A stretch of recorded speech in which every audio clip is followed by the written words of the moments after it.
why are you so responsible for this? I trusted you.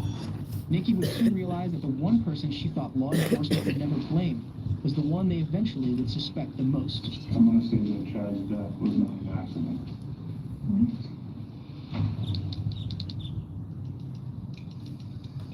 In 2016, Nikki sued Chad Ensel at a racing event. By the time Nikki and Chad met, Nikki had amassed 3 separate criminal convictions.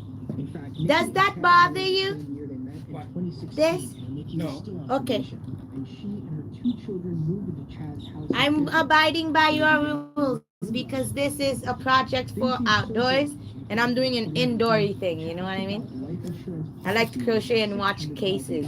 I'm for letting people do whatever they want as long as it's not criminal. Okay, I'm watching criminal stuff though. Criminals get caught. It's not criminal. Yes. You can watch criminals all you want. Okay. You don't participate. Thank you. Appreciate it.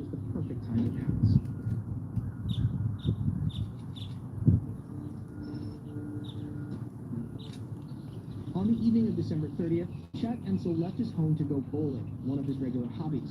The CCTV capture of him walking into the bowling alley is the last known video footage we have of Chad still alive. Taking advantage of Chad being out, Nikki and Earl removed several items from Nikki and Chad's home. Together, Nikki and Earl brought all their stuff back to the hotel room where they were staying, and CCTV footage captured them taking multiple trips into and out of Staybridge Suites.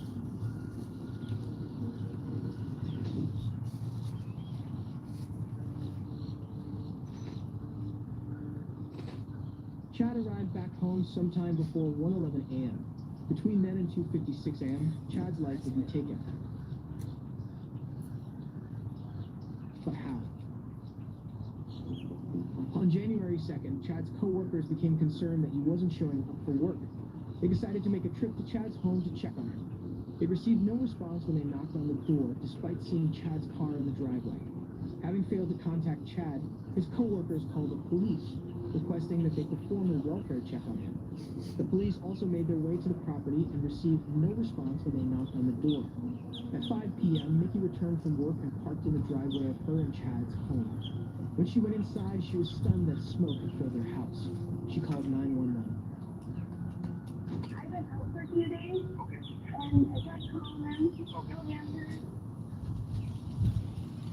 The fire department arrived on the scene. They found significant fire damage in the home, but no active fires. They found Chad's body in the bedroom, along with a shotgun, a propane tank, and bottles of whiskey. Fire marshals initially concluded that Chad's death might have been an alcohol-induced accidental suicide. However, a little more searching revealed a very different story. After examining the rest of the house, the fire department concluded that 2 separate fires had been started in the home, one in the furnace and one in the bedroom. Interestingly enough, fire marshals also found traces of fire accelerant on both the furnace and the bedroom. Interesting. But when the police arrived on the scene, the list of inconsistencies only grew. They noticed that shotgun pellets were lodged in the bedroom wall at an angle that was not consistent with Chad having shot himself.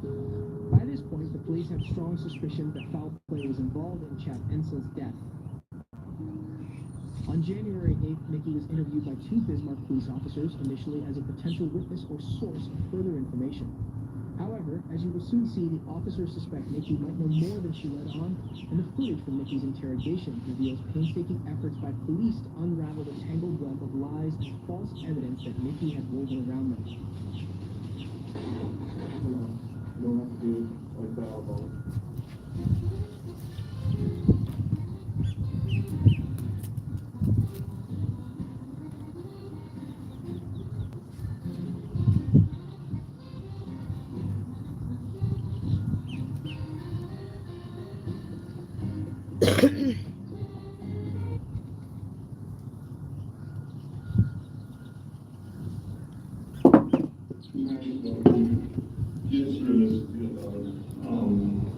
Like I said, I cleared my schedule. I might have to jump out to take a phone call here now and then, just because I can't completely head away.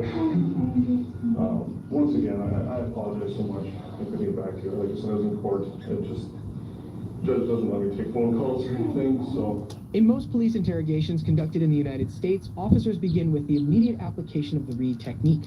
The Reed method is very effective, as it is meant breaks down the interview's barriers and resistance to being questioned, eventually leading to a confession from the guilty party. However, this method is critiqued precisely because it is so good at extracting confessions, which later may turn out to be false. In Nikki's case, the inspector began with an approach similar to the peace method, which was much more friendly, open, and encouraged Nikki to tell her entire version of the story with minimal interruption. I'm sorry, Miss Lily. No, Nikki, you don't have to apologize. I just, From the start of the interrogation footage, Nikki also has a clear approach. She tries to play on the inspector's friendliness, getting him to view her as vulnerable, fragile, and likable. first off, how did you guys meet? You're racing? Through racing? Yeah. Okay. I'm just gonna check out from there, just be right, going back to racing. So you were racing? I was in racing up and took out from there, and I was in being so we traveled back and forth, and we only get to see each other in this place, because of my job and his job. So. Were you guys dating then? Okay. We got engaged. That was in the area. Mm-hmm. How long were you engaged for? A year. A year? That was a big transition. And when that transition? He's a good person. He's a cool person. So he was just a different person when you think. He's completely different, like night and day, when you're different and everything. You start to notice the things increase of when you relationship. Throughout the interrogation, Nikki fidgets with her hands in the sleeves of her jacket. Her fidgeting and hand movements become worse as she speaks to the inspector about her husband Chad's drinking. To body language experts, hand movements are an important cue in determining someone's emotional state. In Nikki's case, her extreme hand fidgeting could indicate that she is tense, anxious, or even hiding parts of the truth. When was that? 2 years ago. So that's when this kind of started? When you started noticing it, I guess? But when you said it, you saw it in 2 years. So that's 2 years ago, so 2018? 17.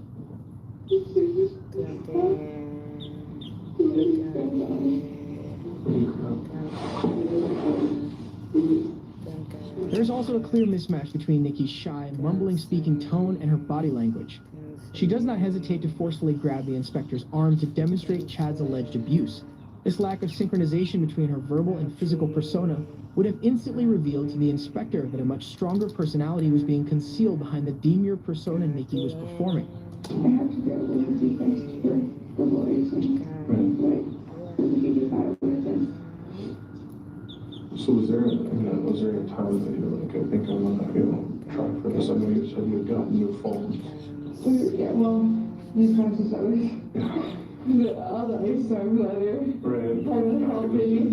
Show up, yeah. No, I've been. Christmas gifts haven't even all the way came yet. Oh, you Amazon? Christmas gifts haven't even all the way came yet because of those bad weather. Like,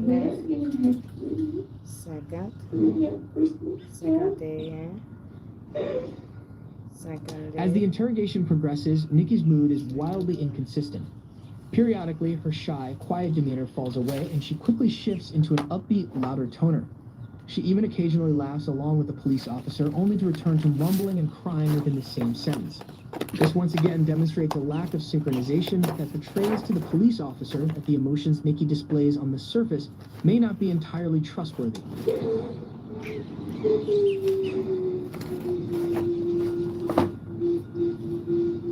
Our life has gotten so complicated that we are at a breaking point. Everyone was talking about this calendar, so I'm like, okay, I gotta see what this is about. Skylight is my ATC, my air traffic control center. The inspector notices that his friendly, open-ended approach is not leading Nikki to talk about the events of Chad's death. He uses a very effective body language trick to pressure her into opening up. By closing the physical distance between them and leaning in closer to Nikki, the inspector conveys his strength and dominance over the conversation. This added sense of threat should encourage Nikki to start telling the truth. Are you doing okay there for finances and stuff and everything like that? But why? However, it does not seem to work on her. Instead, Nikki reaches in to touch the inspector's hand in an attempt to create a deeper sense of fragility, intimacy, and vulnerability. You're doing okay though as far as finances and stuff for the hotel and stuff? Yeah. Okay. And how long have you been renting the hotel? Wednesday. Oh, the insurance is paying now since the 3rd. Oh, the insurance is paying it. Did you pay for the room before that? Yeah, so a couple days. So you just put that on like your credit card or something, or did you? Yeah. Yeah.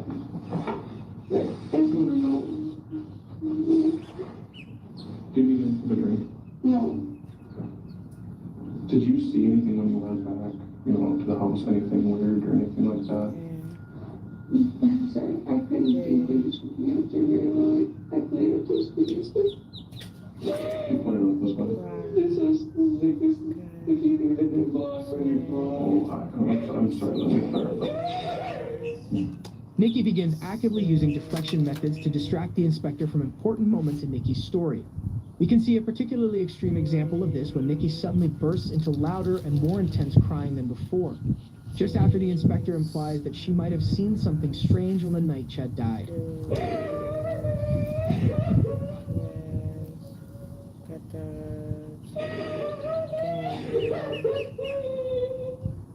By applying this trick, Nikki attempts to force the inspector to change the subject.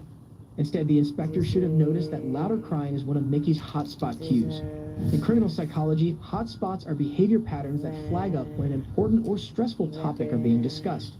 Nikki's crying deflection here quickly pushes the interrogation forward, forcing the inspector to use a different technique, which, as you will soon see, eventually cost Nikki her innocent facade. We know how this happened. And Nikki, I think you know how to.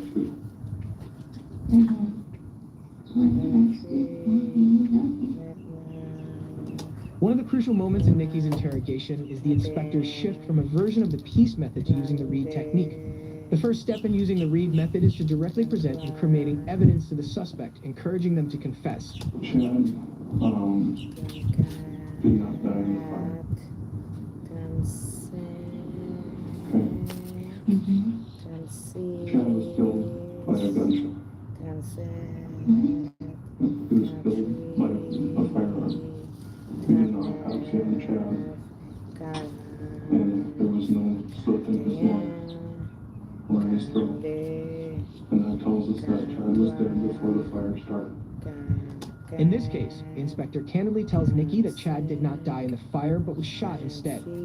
Her lukewarm response betrays far less surprise than she may have intended and suggests she is already well aware of the circumstances Chad died in.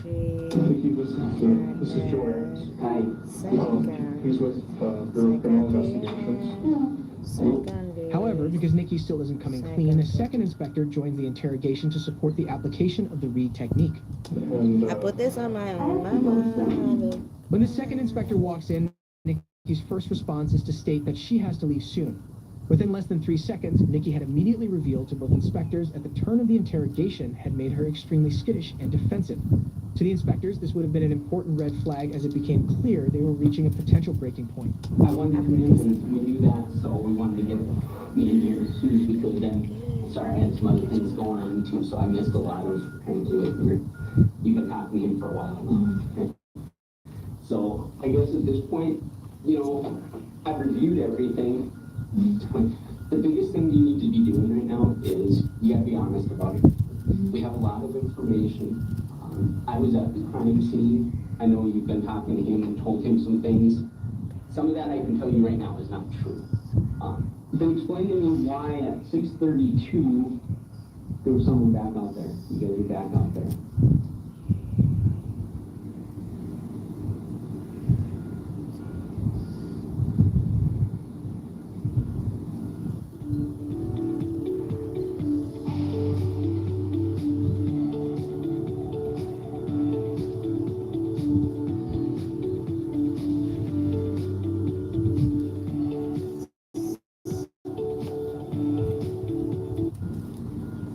Don't claim you don't know. I think that you feel bad about what happened.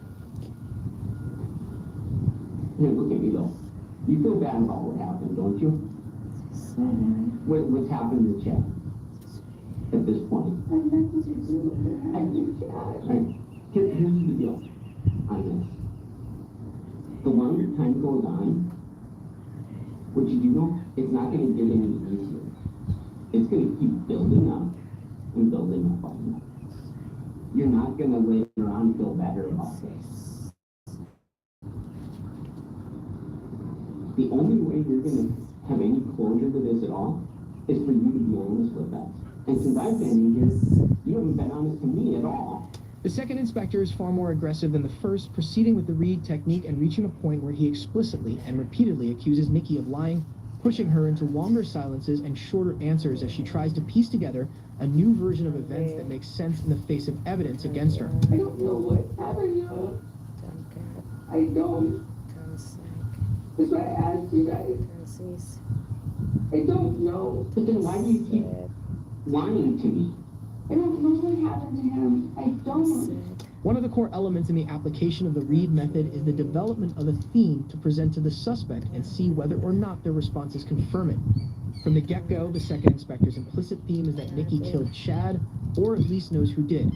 Unbeknownst to her, Nikki's rapidly changing narrative is only feeding right into the inspector's theme building. What's your relationship with Earl?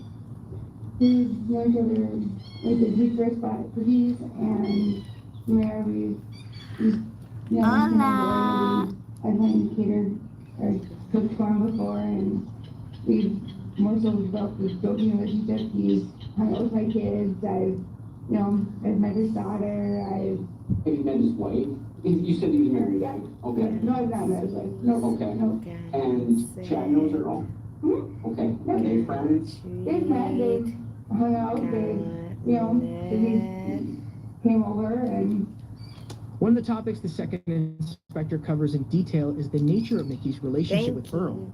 Nikki's description of her relationship with Earl only confirms police suspicions that she's omitting important facts to the case. She tells the second inspector that Earl is just a friend, and that he and Chad know each other and have hung out. So Chad knows Earl? Mm-hmm. They get along? Yeah. Okay. And so then I understand you were staying at the Stay Bridge. Mm-hmm. Okay. So you were staying with Earl? He had already had a room there, and I told him I was upset Monday, and I said, I just This one is awful. This one isn't.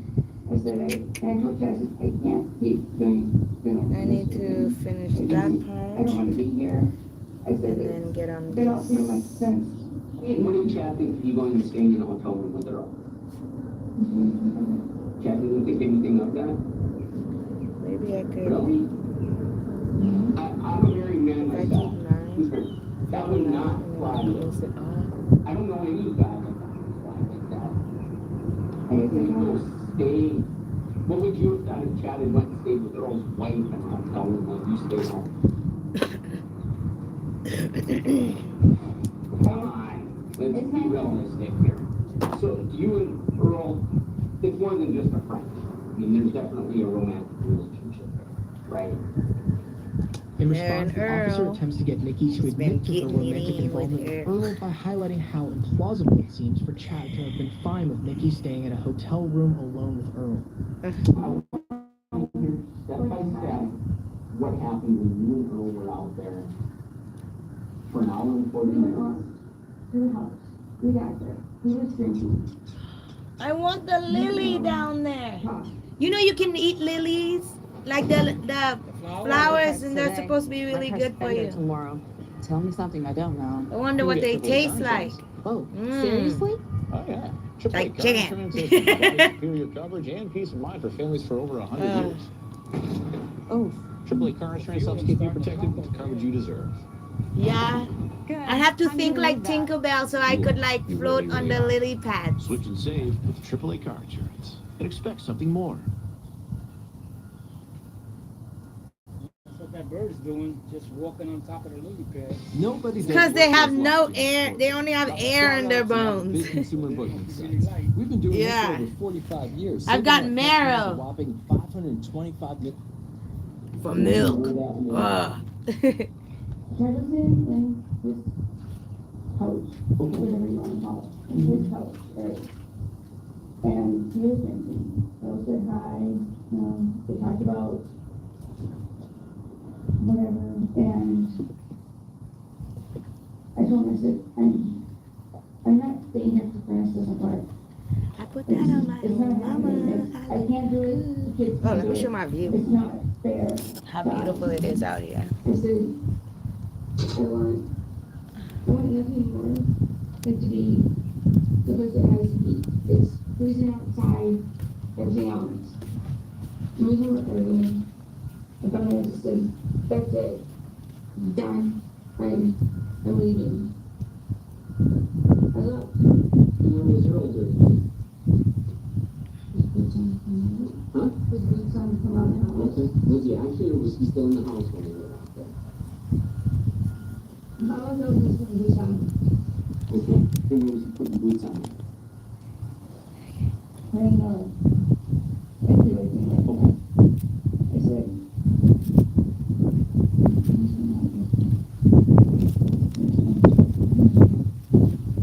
And where was Chad? When you went out there? Okay, but where was Chad? in the house. The house was dark. And she was still sleeping. Okay. I And did Earl come in then too?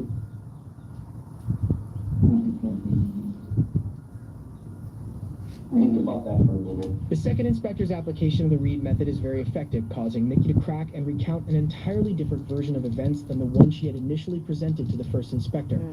This is a major win for the police, as they now have recorded evidence that Nikki was at least partially lying during her first account. Then where'd you go?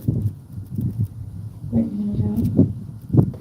There's my work. I need my patches. I have high blood pressure. Yeah. And if I don't have my patches on, I'll be even sicker. What did you and Earl do from the time you got back to the hotel room the first time after being out there at your house? Or not the first time, this was the second time, when you guys were out there for about an hour and 40 minutes. And then you went back to the hotel. What'd you guys do? I went to check my driving and that's it. We were on 42. So then tell me why, before you guys went out there that time to get your meds, why did you feel the need to go and try to tamper with the camera system?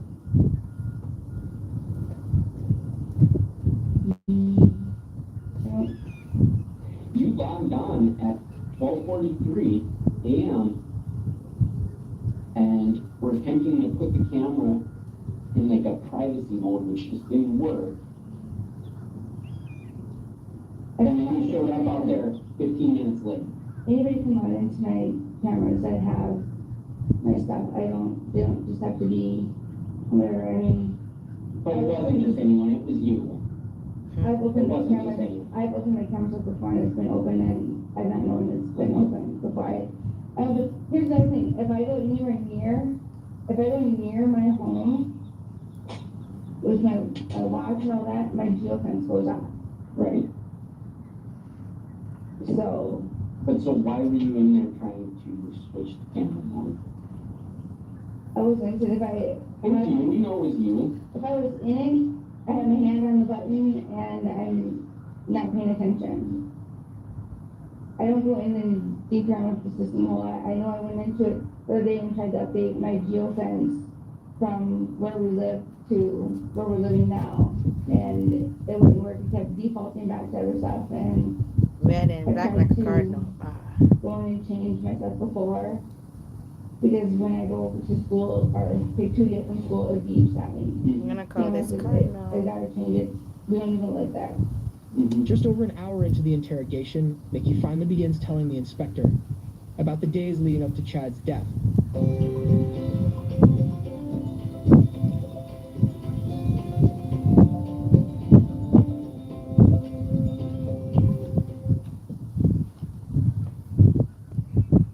I put this on my own mama. One of my favorite parts of building a new home was picking all the selections. And that whole process was really interesting because you're designing your own home. Mrs. Reverline begins to clash with the evidence that Bismarck law enforcement already knows about but is deliberately holding back from Nikki. Nikki explicitly states that she and Earl went to the house she shared with Chad, while he was out bowling on the night he died. Aside from this, she makes no reference to having gone back to the house at any other point that day. In fact, the police already knew that Nikki had returned to the house sometime between 1:11 and 2:56 a.m., as Nikki had attempted to set her home security system to privacy mode, which turned off CCTV cameras, but left door sensors on. All right, so let's just recap a little bit. So you guys went out there about 1:10 a.m. Or let's go back. So first, you go on the cameras, you try to put in privacy mode, but it doesn't work. Then you show up at then you show up at 1:10, and you're there for an hour and 40. You leave around 3 o'clock. 2:56, to be exact. All right. 6:32, you show up back out the house. 6:38, you went over to you. Activity throughout the day. Then, at about 10:55 that evening, then you guys are back out of the house again. I don't know when you never. Or was Earl back out of the house without you? I don't know when you never. Alright, so it was Earl at the house without you. Possible? So Earl went out there by himself. What would Earl have went back out to that house by himself? And why would Earl have went back out to that house by himself without telling you? I don't know. She says, I don't know. So Earl was back out of the house. So why was Earl back out of the house? Come on, he would have told you. Earl was not going to leave and go out to your house and not mention it. So what did Earl tell you? What did Earl tell you?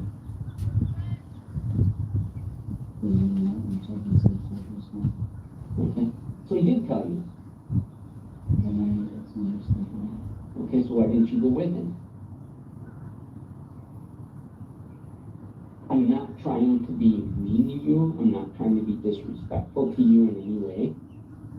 But people who lie to me, I feel that's being disrespectful to me.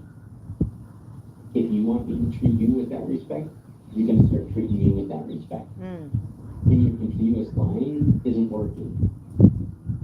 And I think overall, you are a decent person. I think you're a good person. You've raised 2 sons. You have a good job. The second inspector follows on with another phase in the Reed method, which is to try to defend the suspect's moral integrity, making them feel supported and encouraging them to confess. In this case, the inspector reassures Nikki that despite her consistent lying, he still thinks she's a good person. I was planning on leaving. Yes. And where were you going? I was planning on leaving. Where? Okay. We're out in Texas. Okay. Did you have a job down there? Potentially, yes, I have. I've never been able to stay. Okay. You have job interviews or you did? I did. Okay. I've had a couple over the phone. Okay. So when was that supposed to happen? 13. Okay. And just, you're moving to Texas and nobody else? Okay. So Earl wasn't moving to Texas with you? No. Was there any talk of Earl moving to Texas with you? Nothing at all. There's no text messages to a realtor or anything like that. He's pretty much like in the county. He's from there, but That's not what I'm talking about, what Earl's plans are later on in life. So there's no text messages regarding you and Earl looking at houses down there. we found out the pattern with me. Yeah, I mean, I want someone to help me with their house. I don't want to do it alone. I mean, I want someone to help me. Did you tell me you're leaving? I told the farm. Okay. So let's again go back through some of this because it's still not making sense to me, and honestly the reason some of it's not making sense is because you keep lying to me. When you're a parent with kids, there are a lot of things going through your brain every day. Before Skylight, our calendars didn't really align. Now we can see our schedule together, we can plan our schedule together. It manages all, it keeps us organized, It's just so simple. It's just very intuitive. I don't even gotta type it out. No, it does it for you. Yeah. Last night, when I imported Lily for the first time ever, that was an aha moment. Yep, my Skylight Oh, I'm today. feeling for a nap. I need a nap. That's what you've been doing there all day. Resting. I need my brain to just not be conscious. I need it to work subconsciously. Activate. I want to see if I can beat this fatigue stream.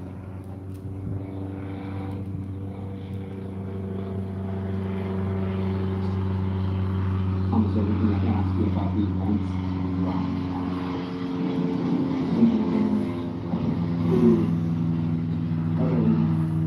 You're honest with me, I thought that's what you were doing, I trusted you this whole time. I'll be right back.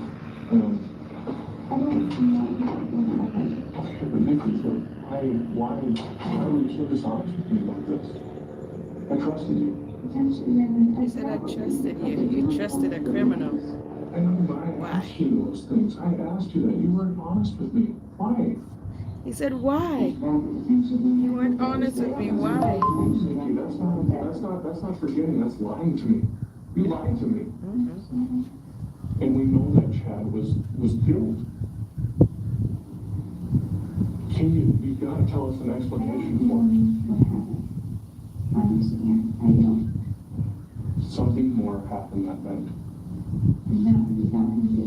Nikki, that's not true. We know that the information that we gathered, we have all kinds of things. Like I said, you've got to stop telling lies. Tell me what went down that night. He told you, Nikki. He told you what happened in there. Now it's your time to tell us. Now it's your time to tell. I would not have let you go back into that house and not have told you. No. Because what if you went to the back bedroom? Went back to the master bedroom. And Earl's just standing in the kitchen? No. The final phase of Nikki Ensel's interrogation is much shorter than the rest. After an effective use of the Reed method by the inspectors, they begin to act as a team, putting pressure on Nikki at the same time and pushing her to answer their questions. As you will soon see, this is the approach that eventually causes Nikki to crack entirely. And then what? They argued and then what? Okay. So it was Earl and Chad, not this. You got another one? Yeah, a bunch of little guys. I want to see the pattern on that one. Okay. Wow, you can tell that was her to get hooked by. Why? You asked what happened. When he has this up like this, it's just like stabbing needles. And what did they say? That's why when you grab me, push down. Are there special gloves to wear when you're fishing? Earl said he's not alive. Unless you're really going for the big And then big what else? like big catfish. Especially catfish that there's After a 3-hour-long interrogation, Nikki finally breaks. She tells the officers an entirely different version of events than the one she had laid out initially. Nikki plainly states that Earl was the one who shot Chad, and then exited the house to tell her that Chad was not alive. He came back to start that fire. Come on, fish! Bite a big one! I want to see a big one! Big fish! Who planned that part? You? Or was that Earl? I'm singing for you. Fish, please come, fish pond. Earl did. around here somewhere. I mean, Chad it's a did, beautiful and lake. I you mean, know there that. gotta be big fish. Why would you still call him that? But there's so many beautiful shadowy places that they're probably relaxing. Then they know you're here too. They're like, here he is with his hat. So you weren't trying to take time to figure anything out?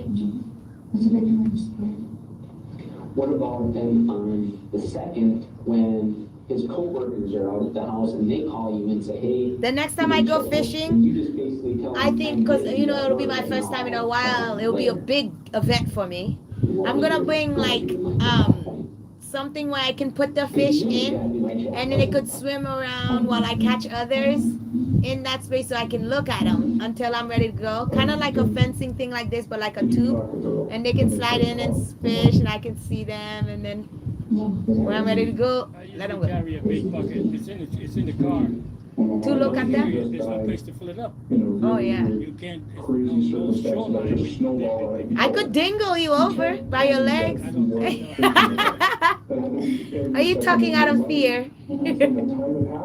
I can hold you, I The promise. lies she's telling only become clearer. In the 911 call she placed on You have no January faith 2nd, in me. Nikki mentioned not having seen or I'll just heard dunk from you Chad down. since Monday. However, the welfare check request placed by Chad's coworkers to the police on January 2nd tells a different story. And we could use, you know, these are cattails, right?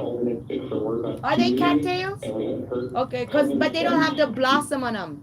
This welfare check I've follows a seen key some piece of videos evidence where for you law can use enforcement. Based on the cattails evidence they have and Nikki's account so far, they can the determine top that of theirs Nikki and like returned to her and Chad's thread home it or between whatever 1:11 and like spin it, 2:56 and you a.m. could on make your December own little like 31st. thread out of And that she was cattail, and you deliberately could leaving out key stuff it information, and like make little highlighting cute little purses, or you could stuff the cattails inside pillow stuff like blankets, and you could have a down cattail blankie.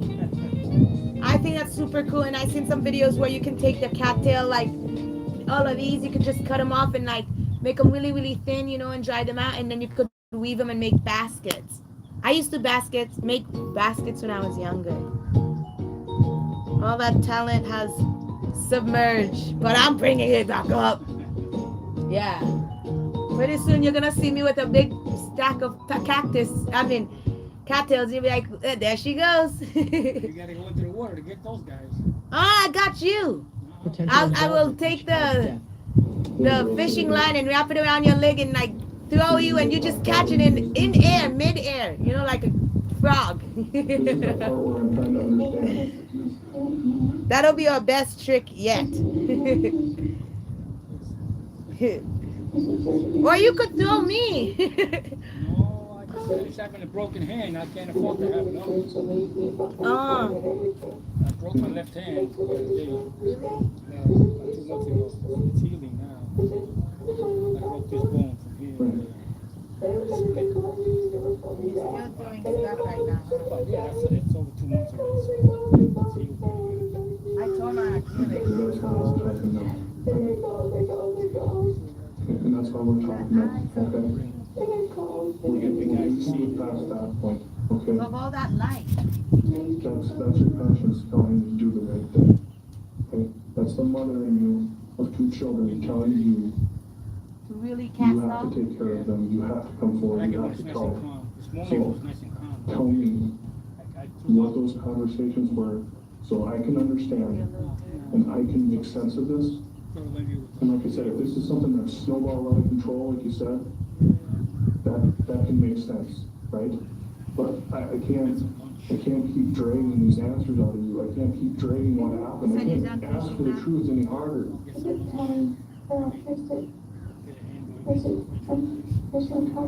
Yeah. I saw this,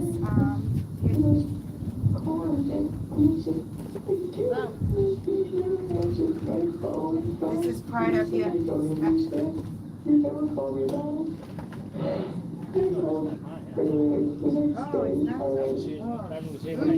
I thought it was part of your machine. We're talking now, so that's okay.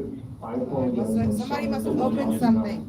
Holding it, throwing it in the garbage can, and just leave it there. They leave it out there, and then guess who's gonna be mad? The water!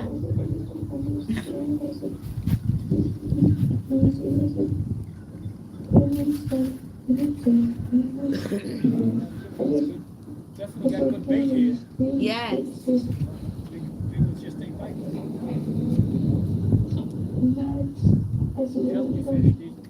Fine lady inspectors succeed in getting Nikki to write a formal confession. However, her last recorded action during the interrogation incriminated her even more. Cause he don't bleed. Well, he bleeds differently.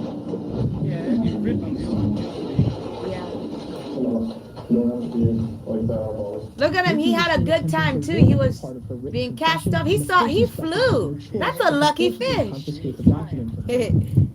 He's like, I don't know what's happening, but okay. Nikki's interview strategy made for a long, winding interrogation, but ultimately did not work in her favor. She quickly came face to face with the reality that the police had brought her act from the start. The evidence stacked against her was simply too great. Though the first inspector You had did initially given her the amazing. benefit of the doubt, Nikki was so distracted by acting out a false, shy persona I like that. she failed to consider the possibility that the inspector might have already suspected her. By lying and omitting incriminating details, Nikki only laid the ground for her eventual conviction and wasted her time trying to present a fragile, vulnerable facade to an already skeptical officer. On top of that, Nikki's behavior and body language during the That one is a interrogation big were one too? her reactions were extreme, mismatched, and seemed tone-deaf considering the recent death of her husband. She swung wildly from extreme crying to laughter. She spoke extremely softly and quietly, yet made swift, abrupt movements, grabbing police officers to demonstrate her fabricated versions of events and even attempting to destroy evidence. After Nikki's interrogation, a warrant was issued for Earl's arrest. Both Nikki and Earl were tried in 2022. Nikki's final confession and trial evidence would... Her and Earl. Earl. Shots can drop pounds fast, but here's what they don't tell you. They do work, and they work rather quickly, but It all started when Cheyenne Hill took her 18-month-old daughter, Ellie Plummer, to Riley Hospital with children in Indianapolis, Indiana.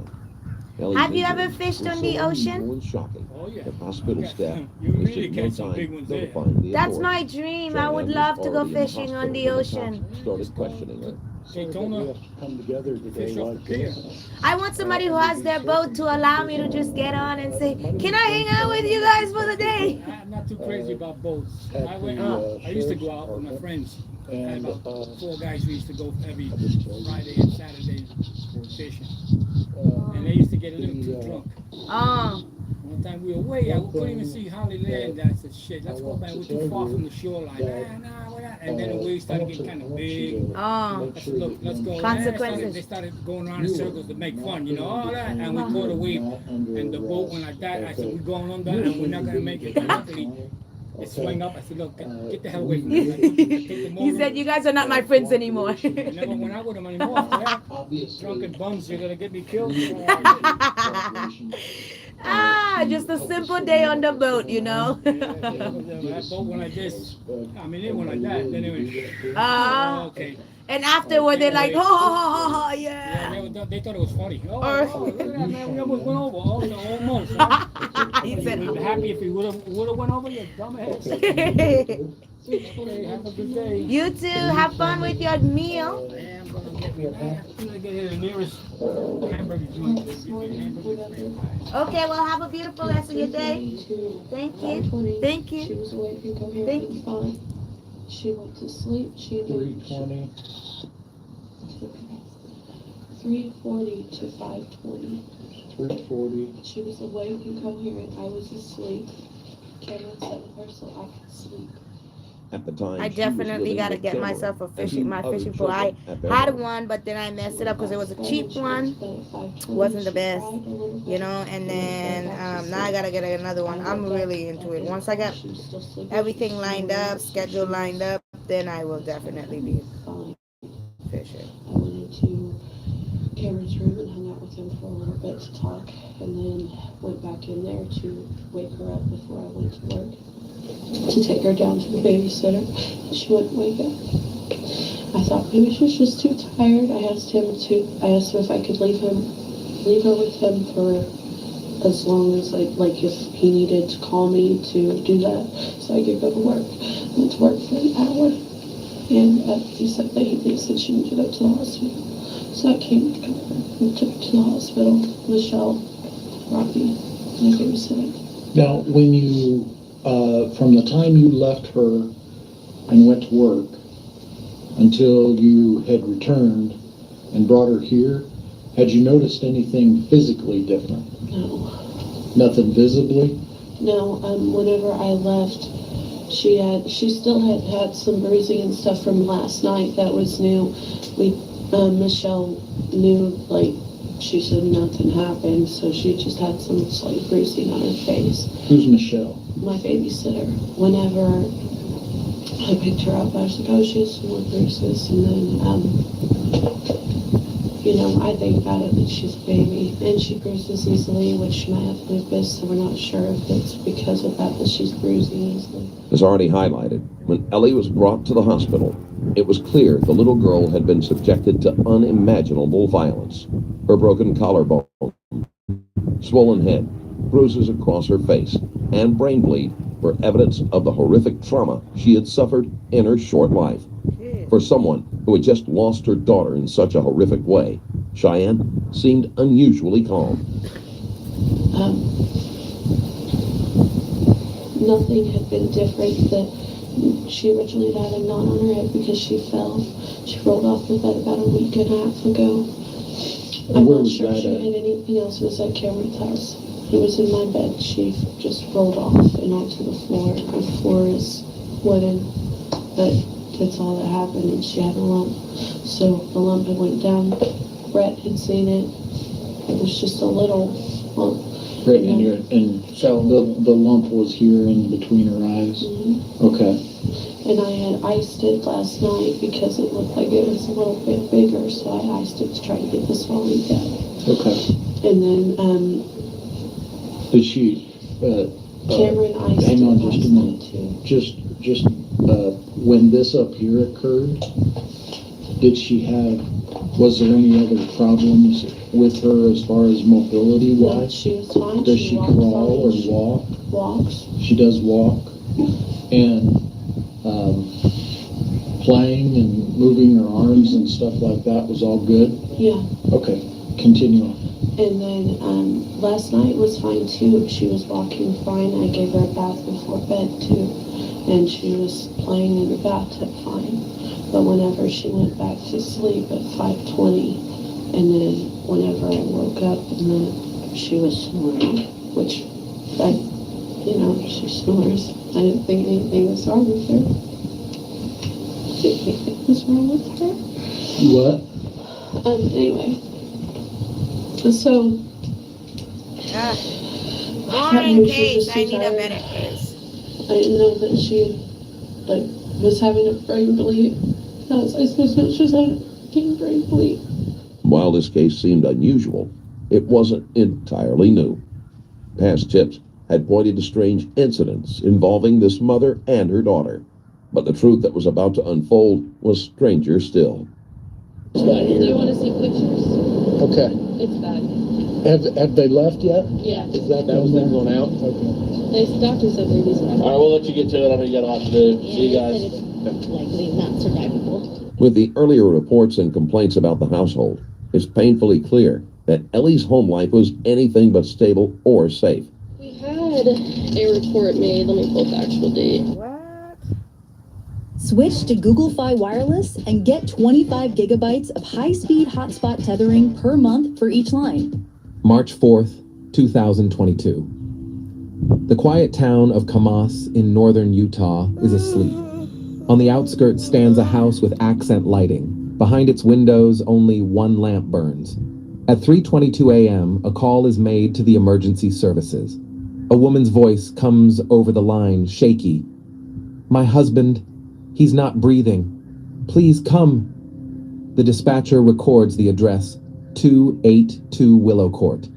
The call is classified as urgent, unconscious person. 8 minutes later, the ambulance crew arrives. Paramedics find a 39-year-old man with no signs of life, lying at the foot of the bed. No pulse. His skin is cold. Attempts at resuscitation fail. The death is confirmed at the scene. The duty log records the sequence. 3:22 a.m. Call. 3:30 a.m. Ambulance arrival. 3:36 a.m. Death confirmed. On the body, no signs of a struggle. The home is in order. There are no traces of aggressive behavior. Everything appears to be a sudden cardiac arrest, an unexpected tragedy with no warning.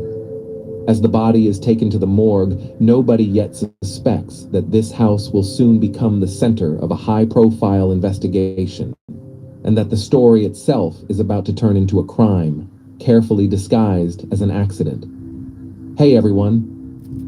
Before we dive into today's story, I just want to ask you to hit that subscribe button, give this video a thumbs up, and drop a comment down below.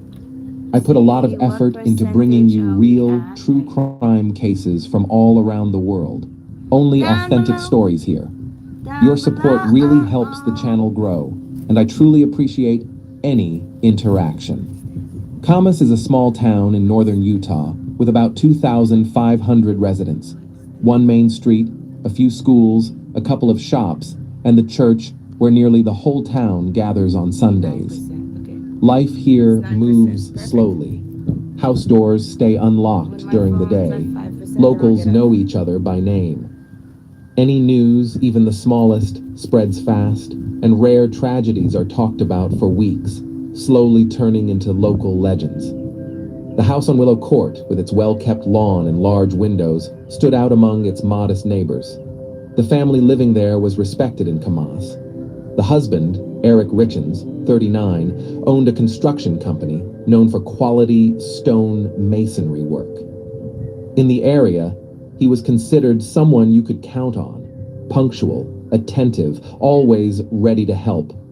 People knew him from his job and from hunting trips, returning home with trophies and tales of the wilderness. His wife, Corey Richens, was a dynamic real estate agent who often showed up in the professional scene in nearby Park City. Her office was about a 20-minute drive from their home. She specialized in selling large homes and knew how to project the image of a confident pro. The talk around town was that everything was going well. 3 sons, steady income, a beautiful house, family Christmas photos, and nightly walks. Neighbors recalled the family appeared tight-knit. The boys played in the yard, the father fixed a car, the mother chatted on the phone about deals. On the surface, life looked flawless, like a model for the neighborhood. No one asked questions. No one suspected troubles. Beneath the surface of what looked like a picture-perfect life, tension was quietly building, unseen by neighbors, unnoticed by friends. The home that once stood as a symbol of stability and success was harboring growing rifts and secrets that had stayed hidden for far too long. Man, this is a whole The calm story of like that. I'm not Camas into would be that. shattered forever when it came to light that behind the usual routines on Willow Court, something deeply unsettling had been unfolding. Something no one ever saw coming. Eric Richens was born in 1982 in Utah to Gene and Linda Richens. I'm not watching His parents a were story of this. Sheesh. I just want to see some people try to lie.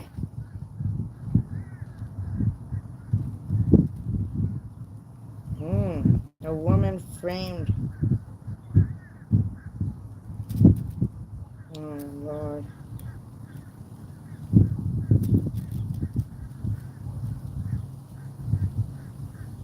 Let's go up here. This lady framed her son. That's the Campfire is the closest I can ERP get for to a next-gen great one that I finance would love, teams, you know. automating more than 90% of your manual work so you can focus on adding strategic value. I've met so many And phones at 8%, so at 5%. I'm gonna turn it off. But this is how far we are so far. Oh, yeah, he shot. On the durag. Yeah, he shot. Go ahead and rope it off. Go ahead and tape it off. Yeah, start a major crime scene sheet and let's tape everything off. After reports of multiple gunshots being fired, detectives arrived at the scene and discovered the body of 42-year-old Travis Hobbs in his white pickup truck. They got a camera right there. Yeah. And case a 9mm right here, one. It's the only one. Case about 4 shots.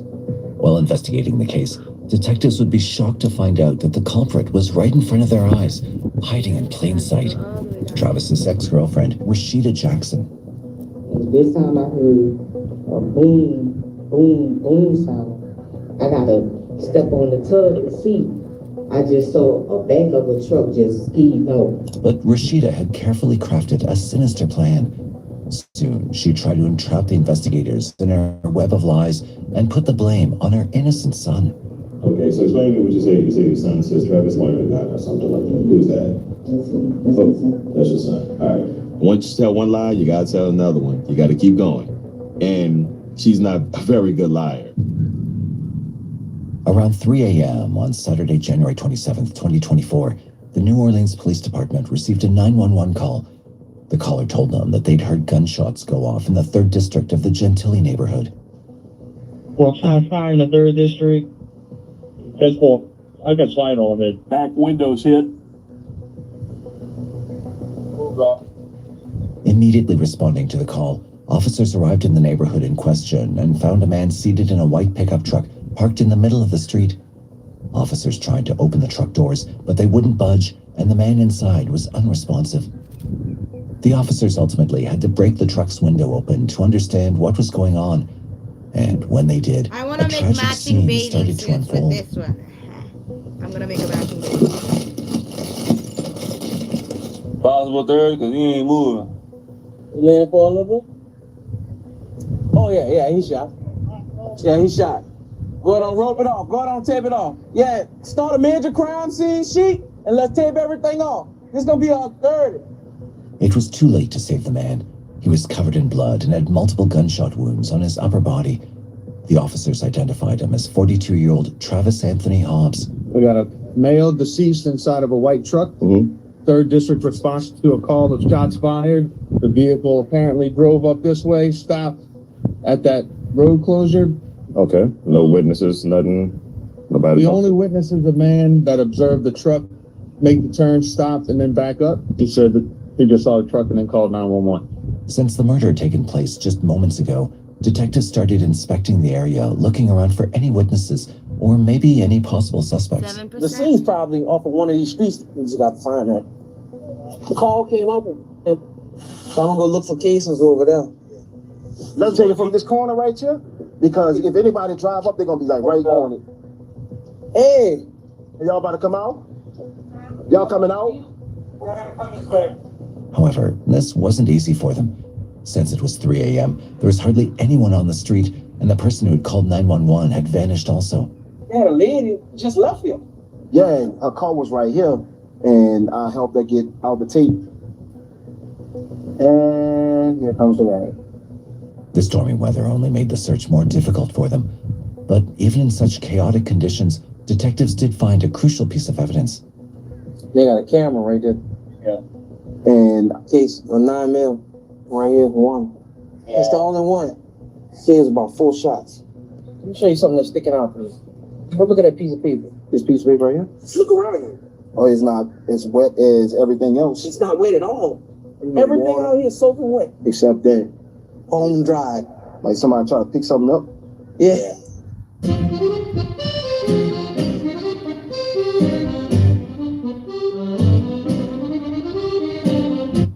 Travis had multiple gunshot wounds on his body. However, officers were able to find only one shell casing in the area. On top of that, this shell casing was not found near the truck, but on the sidewalk a few feet away. This seemed a bit odd to the officers.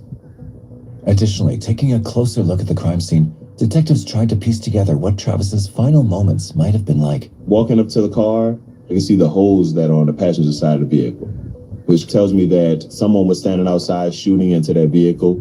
There are no holes going from the inside of the vehicle to the outside, so it wasn't a shootout. It was somebody who was targeting him and shooting at him. What you know about all of this? Just know something about shots over there. He drove over here. Yeah, I drove over there.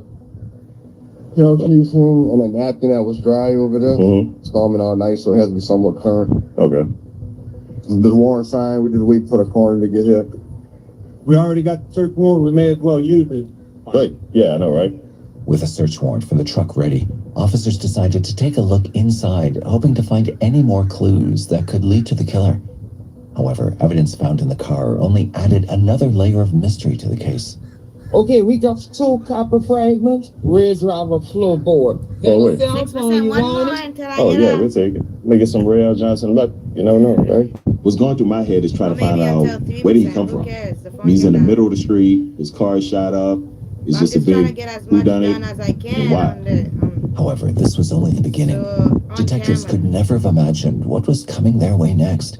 Based on what I saw in the car when I looked in it, the back of the vehicle is shot at least once, and the interior is shot, I don't know, 3 or 4 times. Okay. And it looked like he took one to the right shoulder in this direction. So it's kind of like it's going in sideways. Yeah. Right?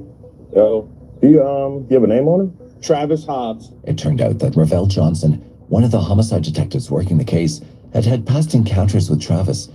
And sadly, this one was his last. Immediately, I was like, I heard that name before. I was a patrolman in the 5th District before I became a homicide detective. Travis Hobbs was a 42-year-old native of New Orleans, mainly from the Ninth Ward area. He kind of had a sketchy past, but I remember him being real cool. And last time I saw him, he's outside laughing and joking. because I know he comes from a really big family. Unfortunately, they're gonna be getting some bad news soon. Detective Johnson's history with Travis shed more light on the case. I had the officers run his criminal history, and he has maybe 15 drug distribution charges. So Okay. And it kind of makes sense too, because I mean, this area is not somewhere where you'll just be hanging out. So he definitely was coming here to beat somebody. right, no, you don't hang here. Nah. Hanging spot. Yeah, It's a residential home spot. exactly. I'm going to get my car and wait for the corner. Okay. Yeah, I think I may do the same. Yeah. Knowing that Travis did have a sketchy past, that's not what I'm concerned about. My job is to find out who killed him. At the end of the day, he did not deserve to be killed. Desperately looking for any solid clues, detectives circled back to the shell casing that was found on the sidewalk. The location of this shell casing stood out to the detectives. How it ended up there was a mystery the officers were yet to solve. What's kind of weird about this scene is the place that the casing was found. Case on 9mm. The special casing was on the sidewalk. The casing was found a block away from where the victim ended up. That's telling me that our victim was shot here, directly in front of a house. Travis Hobbs may have drove to that location where we found him. And where the casing was, there's actually a camera right above it. But the officers, prior to me arriving on scene, they knocked at the door, and a female said it was a dummy cam. I think I